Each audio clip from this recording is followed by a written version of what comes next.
నమస్తే, welcome to our channel. నేను మెస్సిరి.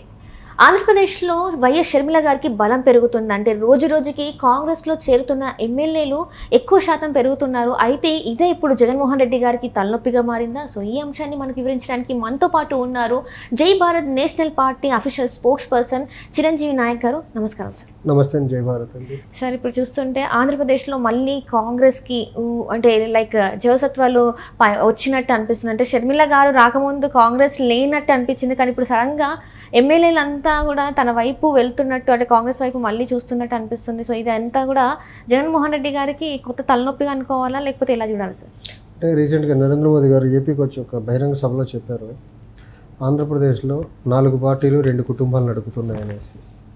So TDP, BJP ఒక కుటుంబం నడుపుతూ ఉంటుంది, వైసీపీ కాంగ్రెస్ని ఇంకొక కుటుంబం నడుపుతూ ఉంటుంది. సో ఈ కుటుంబ పార్టీల చుట్టూ రాజకీయాలను తిప్పడం ఆపేస్తే చాలా బాగుంటుంది. ఆంధ్రప్రదేశ్ రాజకీయాలు ఆంధ్రప్రదేశ్ ప్రజల చుట్టూ, ఆంధ్రప్రదేశ్ యొక్క అవసరాల చుట్టూ, ఆంధ్రప్రదేశ్ యొక్క అభివృద్ధి చుట్టూ తిరిగితే బాగుంటుంది. కానీ వైఎస్ షర్మిల చుట్టూ, పురంధరేశ్వరి గారి చుట్టూ, చంద్రబాబు చుట్టూ, లేకపోతే జగన్మోహన్ రెడ్డి చుట్టూ తిప్పడం ఎంతవరకు సమంజసం కాదు. ఇప్పుడు జగన్మోహన్ రెడ్డి గారి దగ్గర కొంచెం ఇబ్బంది పడ్డోళ్ళు, సీటు రానోళ్ళు, వాళ్ళందరూ వేరే ఆల్టర్నేట్ చూసుకుంటున్నారు. ఆల్టర్నేట్లో ప్రయత్నంలో భాగంగా వాళ్ళు టీడీపీ, బీజేపీకి వెళ్ళలేకపోవచ్చు, వైసీపీ కొంతమంది వెళ్ళొచ్చు, బీజేపీ కొంతమంది వెళ్ళొచ్చు. ఈ ప్రాసెస్ మొత్తంలో చూసుకుంటే జగన్మోహన్ రెడ్డికి ఒక సామాజిక వర్గం చాలా బలంగా దూరం అవుతుంది, మనం క్లియర్గా నోటీస్ చేయొచ్చు. ఇప్పుడు దూరం జరిగిన ఎమ్మెల్యేలు చూసుకుంటే మెజారిటీ ఆఫ్ ద ఎమ్మెల్యే ఒక సామాజిక వర్గం నుంచే ఉన్నారు. వాళ్ళందరూ వైసీపీకి చాలా బలంగా నిలబడ్డ సామాజిక వర్గం. ఆ సామాజిక వర్గం స్టార్టెడ్ డిస్టెన్సింగ్ ఫ్రమ్ వైసీపీ అనమాట. ఈ మేరకు ఎలక్షన్లో ప్రభావం ఖచ్చితంగా వైఎస్ఆర్సీపీకి నెగిటివ్గానే ఉంటుంది, అందులో సెకండ్ థాట్ అయితే లేదు. చాలా బలంగా నిలబడ్డ సామాజిక వర్గం జగన్మోహన్ రెడ్డికి ఈరోజు దూరం జరుగుతూ ఉంది. ఈయనేదో కాంగ్రెస్లో రాజశేఖర రెడ్డి గారు ముఖ్యమంత్రిగా ఉన్నప్పుడు వాళ్ళ నాన్న పరిపాలన చూసి ఈయన కూడా అలానే చేస్తాడేమో అని నమ్మి అతనితో జగన్మోహన్ రెడ్డితో ర్యాలీ అయిన సామాజిక వర్గం అది. సో నిజస్వరూపం గత 5 సంవత్సరాల పరిపాలన చూసిన తర్వాత ఇతనికి వాళ్ళ నాన్నగారికి డిఫరెన్స్ నోటీస్ చేసిన ప్రజలు స్టార్టెడ్ డిస్టెన్సింగ్ ఫ్రమ్ వైసీపీ అనమాట. అది ఖచ్చితంగా వైసీపీకి రాబోయే రోజుల్లో ఒక ప్రమాద గంటికల్ని చూపిస్తూ ఉంది. అంటే ఇప్పుడు చూస్తున్నట్టయితే సార్, ఇప్పుడు ఒకరేమో చెల్లి, ఒకరేమో అన్న, సో ఇద్దరిని నమ్మే పరిస్థితులలో ఆంధ్రప్రదేశ్ జనాలు ఉన్నారంటారా? అంటే ఒకటండి, ఆంధ్రప్రదేశ్ విభజన తర్వాత అయిన గాయాలు ఆంధ్రప్రదేశ్ మర్చిపోయే పరిస్థితిలో లేదు. ఆంధ్రప్రదేశ్ రాష్ట్రాన్ని విడదీసి గాయపరిచిన కాంగ్రెస్ని మళ్ళీ ఆదరించే పరిస్థితి నియర్ ఫ్యూచర్లో దరిదాపుల్లో కనపడట్లా. కొంతమంది మీడియాలో వాళ్ళకైనా టీఆర్పీ కోసమో లేకపోతే వాళ్లకు ప్రలోభాలకు లొంగు కాంగ్రెస్ అది ఇది బలం పుంజుకుంటుంది రకరకాలుగా ఏదైనా మ్యానిపులేటివ్ వార్తలు చెప్పినా ఆన్ గ్రౌండ్ రియాలిటీ చాలా డిఫరెంట్గా ఉంది. కాంగ్రెస్ని ఆదరించే పరిస్థితి ప్రజల్లో గ్రౌండ్లో ప్రజలకైతే లేదు. అది మేము క్లియర్గా నోటీస్ చేస్తున్నాం. కాంగ్రెస్ అనేది దాదాపు ఆంధ్రప్రదేశ్ ప్రజలు మర్చిపోయారు. ఆంధ్రప్రదేశ్ రాష్ట్రాన్ని విడిపోయి గాయపరిచిన పార్టీ కాంగ్రెస్ పార్టీ అయితే, ఆ గాయాన్ని పెద్దది చేసిన పార్టీ వైఎస్ఆర్సీపీ. అభివృద్ధికి నోచుకోకుండా, సెంట్రల్ గవర్నమెంట్ నుంచి రావాల్సినవి తీసుకురాకుండా, క్యాపిటల్ కట్టకుండా, మనకు రైల్వే జోన్ తీసుకురాకుండా, కడప స్టీల్ ప్లాంట్ తీసుకురాకుండా, తర్వాత రకరకాల సెంట్రల్ గవర్నమెంట్ నుంచి రావాల్సిన ప్రాజెక్టులు ఏవైతే ఉన్నాయో అన్నీ తీసుకురాకుండా ఆంధ్రప్రదేశ్ యొక్క గాయాన్ని ఇంకా పెంచి పెద్దది చేసి రాజకీయంగా ముందుకు సాగుతుంది వైఎస్ఆర్సీపీ. సో ఈ 2 పార్టీలు ఆంధ్రప్రదేశ్ యొక్క అభివృద్ధి కోసం చేసే పనుల కంటే వీళ్ళ సొంతం కోసం, ఈ కుటుంబం యొక్క స్వలాభాల కోసమే పనిచేస్తుంది తప్ప ఆంధ్రప్రదేశ్ యొక్క ఇంట్రెస్ట్ కోసం చేస్తున్నట్లయితే ఏ కోశాన మనకు కనపడదు. వీళ్ళు ఆంధ్రప్రదేశ్ కోసం పనిచేస్తే, పర్టికులర్లీ వైఎస్ఆర్సీపీ పనిచేసి ఉంటే పోలవరం చూడండి, వాళ్ళు ఎలాంటి డెడ్ లైన్స్ ఇచ్చారు. 2021 అన్నారు, 22 అన్నారు, 23 అన్నారు, ఇప్పుడు 25 అంటున్నారు.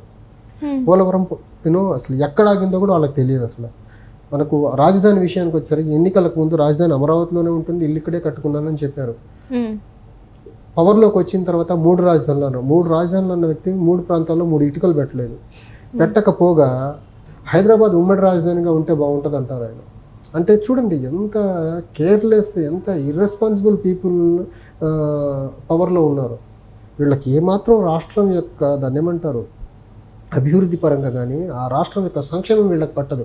వీళ్ళ బిజినెస్లు, వీళ్ళ సంక్షేమము, వీళ్ళ అభివృద్ధి తప్ప రాష్ట్రం గురించి పట్టించుకున్న పాపాన వైఎస్ఆర్సీపీ ఏనాడు పోలేదు. అంతకుముందు ఉన్న టీడీపీ కూడా దీనికి భిన్నంగా ఏం పరిపాలించాలి. వాళ్ళు అంతే, వాళ్ళు స్వలాభాల కోసమే రాజకీయ స్వార్థంతో పరిపాలించే నాయకులు ఆంధ్రప్రదేశ్ని గత 10 సంవత్సరాలుగా పరిపాలిస్తున్నారు. దీని నుంచి ఆంధ్రప్రదేశ్ని బయటికి పడేయాలంటే అది శ్రీ జేడి లక్ష్మీనారాయణ గారి ఆధ్వర్యంలో నడుస్తున్న జై భారత్ నేషనల్ పార్టీతోనే సాధ్యం. రాష్ట్రం అభివృద్ధి చెందాలంటే జై భారత్ నేషనల్ పార్టీ అధికారంలోకి రావాలా, జై భారత్ నేషనల్ పార్టీ బలపడాలా.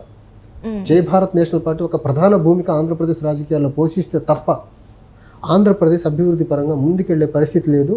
దానికి బెస్ట్ ఎగ్జాంపులే గత 10 సంవత్సరాలకు ఆంధ్రప్రదేశ్ అభివృద్ధికి ఎంత దూరంగా ఉందో అదే.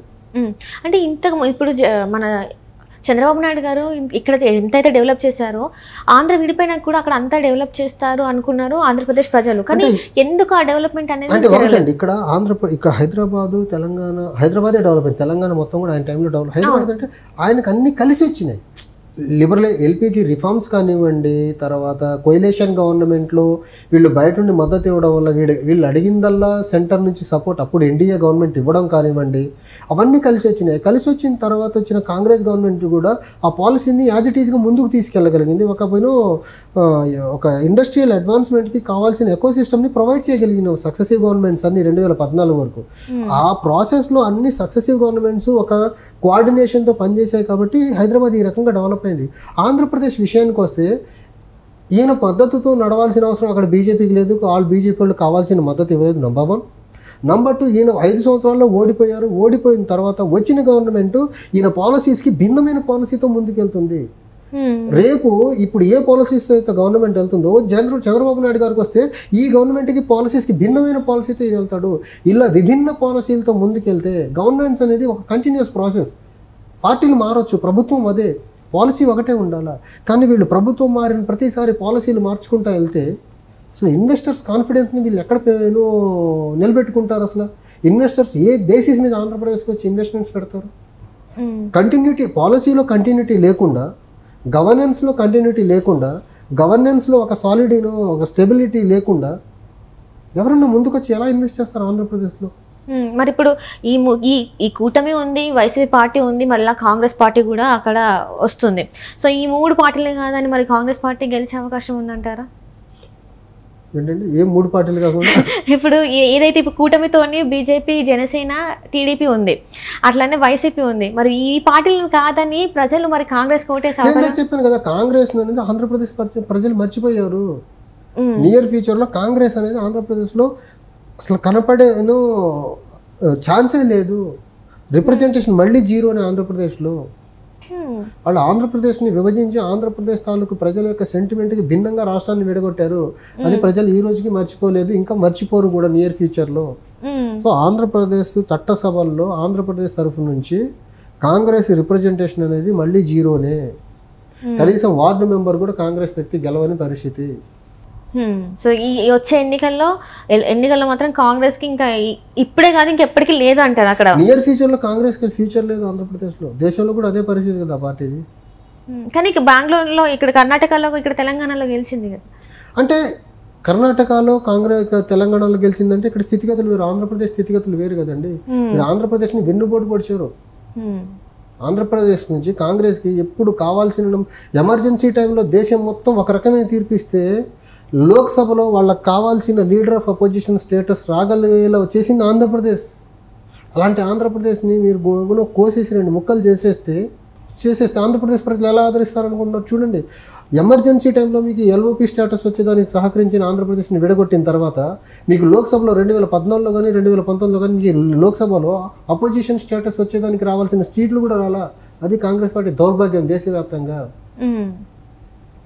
అంత అవునన్నా ఎంత కాదనుకున్నా ఆంధ్రప్రదేశ్ అనేది కాంగ్రెస్ పార్టీకి ఒక గుండెకాయలో నిలబడింది ఎమర్జెన్సీ టైంలో. తర్వాత కూడా విడగొట్టిన తర్వాత ఆంధ్రప్రదేశ్ లోక్సభలో కాంగ్రెస్ పార్టీకి ఈ రోజుకి ప్రతిపక్ష నేతగా గుర్తింపు పొందేదానికి రావాల్సిన సీట్లు సాధించిన పరిస్థితి కాంగ్రెస్ పార్టీది. Right sir. సో ఇప్పటికైతే జగన్మోహన్ రెడ్డి గారు కాంగ్రెస్ పార్టీ వల్ల భయపడాల్సిన అవసరం లేదు అంటారా? అంటే ఓట్ బ్యాంక్ చీలే అవకాశం లేదు. ఓట్ బ్యాంక్ కాదండి, ఆంధ్రప్రదేశ్ ప్రజలు చాలా క్లియర్గా ఉన్నారు జగన్మోహన్ రెడ్డిని బంగాళాఖాతంలో కలిపేదానికి వైఎస్ఆర్సీపీని. ఓకే. సో ఈసారి చంద్రబాబు గారు కానీ, చంద్రబాబు నాయుడు అకృత్యాలు, ఆయన ప్రభుత్వం పరంగా ఆయన చేసిన అకృత్యాలు కూడా అందరికీ గుర్తే ఉన్నాయి. ఆయన చేసిన కామెంట్స్ అందరికీ గుర్తే ఉన్నాయి. జగన్మోహన్ రెడ్డి గారి పాలన ఎలాంటిదో అందరూ చూస్తూనే ఉన్నారు. సో ప్రజలు ఆంధ్రప్రదేశ్ ప్రజలు ఒక ఆల్టర్నేటివ్ కోసం చూస్తున్నారు. ఆ ఆల్టర్నేటివ్ అనేది జై భారత్ నేషనల్ పార్టీ ఆధ్వర్యంలో లక్ష్మీనారాయణ గారి ఆధ్వర్యంలో నడుస్తున్న జై భారత్ నేషనల్ పార్టీ ఒక ఫార్మిడబుల్ ఆల్టర్నేటివ్గా ఎమర్జ్ కాబోతుంది రాబోయే ఎన్నికల్లో. రైట్. సో మొత్తానికి మీ పార్టీ వస్తుందని చెప్పేసి మీరు ఒక ఫార్మిడబుల్ ఆల్టర్నేటివ్ ఫోర్స్గా మేము ఎమర్జ్ అవబోతున్నాం. అందులో no question, no second thought ఇంకా.